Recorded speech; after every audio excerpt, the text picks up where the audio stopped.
Echo oyoligetekero kobasana tase county yiga mheshimiwa Omingo Magara nigo bigabero yobwanguga gwesokia na kubolia kanisa wesokia boigo na kugikire bokorere bo serikali asebo igaba bolia koba maiso chinga kichonsi chinga kweganyora chinga kyabene kutuguterare amangana arengete bokorere bo serikali anena mono murobiri umunya bwa mangana arengete obochenu osha chinga kichubo igaso muri kito Daniel Ontirekerana na gutwalwa ne roboti rokobwati.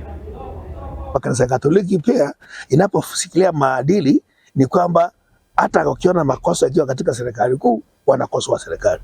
Na ndivyo wanataka tuone kanisa iwe ndio kio ya jamii, sababu ni kama upinzani umelala umemezwa. Kanisa isiposema wahudumu wataumia. Na hata kutangia Biblia kanisa ilikuwa nakosoa serikali. Ndio sababu katika muongozo siasa na kanisa inatakiwa ziwe kando, ili kwamba mmoja akienda kama mkombo akarekebishwe na kanisa. Kwa hivyo nasimama pamoja na msimamo wa kanisa Katoliki ya kwamba makosa yakitendeka serikali irekebishe. Watu wanaumia. Katika elimu hakuna kitu kinachotenda kazi. Ukiingia katika high education universities kuna tabu pale.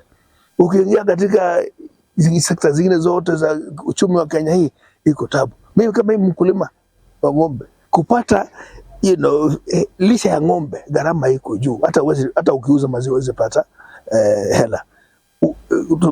Kodi ni vizuri kulipa, lakini ni vizuri pia watu walipe wakiwa na maendeleo ikiwa. Na tunaomba serikali pia mashirika kama IEBC ambayo hajawekwa, ni jambo ambalo linasikitisha Wakenya wengi. God forbid kitu kinachotendeka saa hii, kuna watu hawajapata viongozi wao na wana haki ya kupata viongozi. Wajumbe amekufa karibu miaka 2, hakuna hajakuwa replaced. These are some of the things we are saying the church must stand because opposition has gone to sleep. Na tunataka kuuliza serikali pia, tunapokuwa sera za elimu, umaskini na kithiri na kuna maendeleo yatatokea pale. Kwa hivyo tuangalie kama Wakenya, tujioji pale tupo, ndio tujue kama tunaelekea pande gani, sababu ni vema tuambiane ukweli kwamba mambo sio mazuri.